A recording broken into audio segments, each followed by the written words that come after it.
2022 तक एक नए भारत का निर्माण करने के लिए माननीय प्रधानमंत्री जी का एक दृष्टिकोण है, जिसके तहत वर्ल्ड क्लास ट्रांसपोर्ट इंफ्रास्ट्रक्चर के विकास को प्राथमिकता दी गई है। भारत माला परियोजना भारत का सबसे बड़ा इंफ्रास्ट्रक्चर डेवलपमेंट प्रोग्राम है। फ्रेट और पैसेंजर के संचलन को सक्षम बनाने के लिए भारत माला परियोजना की परिकल्पना की गई। पूरे भारत में दिल्ली मुंबई के बीच फ्रेट मूवमेंट सबसे अधिक है और इसी कारण इन दो महानगरों के बीच दिल्ली मुंबई एक्सप्रेसवे बनाया जा रहा है। ये एक 1320 किलोमीटर लंबा 8 लेन एक्सेस कंट्रोल्ड आधुनिक एक्सप्रेसवे होगा। अभी इन दो महानगरों को जोड़ने वाले NH48 पर हर वक्त कंजेशन रहता है और ये अपनी क्षमता से ऊपर ऑपरेट कर रहा है। NH48 घनी आबादी के क्षेत्रों में से गुजरता है। इस हाईवे को एक्सपेंड करने के लिए काफी अधिक लोगों को रिहेबिलिटेट करना पड़ेगा।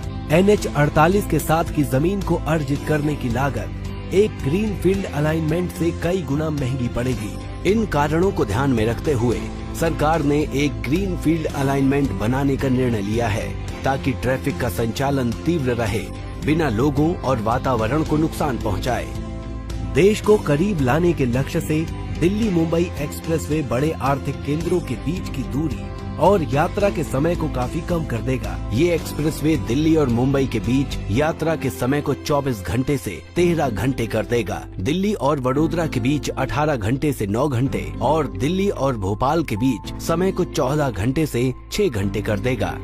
हरियाणा के मेवात, राजस्थान के अलवर, मध्य प्रदेश के मंदसौर और गुजरात के दाहोद से गुजरने वाला एक्सप्रेसवे भारत के भीतरी इलाकों के लिए नए रास्ते खोलेगा। आधे घंटे के प्रति अंतराल पर एक्सप्रेसवे की सड़क के किनारे के साथ साथ वर्ल्ड क्लास वे साइड सुविधाओं और कार्गो सुविधाओं की योजना बनाई गई है, जो यात्रा के दौरान सड़क उपयोगकर्ताओं के लिए अधिकतम आराम प्रदान करेंगी। एक्सप्रेसवे एक क्लोज्ड टोलिंग प्रणाली के साथ उपयोगकर्ताओं के लिए अपने प्रकार का एक पहला अनुभव देने का वादा करता है, जिसमें मार्ग के उपयोगकर्ताओं को यात्रा के दौरान केवल एक बार एक ही टोल प्लाजा पर केवल यात्रा की जाने वाली वास्तविक दूरी के लिए ही टोल का भुगतान करना पड़ेगा। टोल प्लाजा पर कम समय लगने से, उच्च राजमार्गीय गति की डिजाइन और कम दूरी की वजह से 1 साल में 2 करोड़ पेड़ों द्वारा अवशोषित वाहन इमिशन के बराबर ईंधन की बचत होने की उम्मीद है।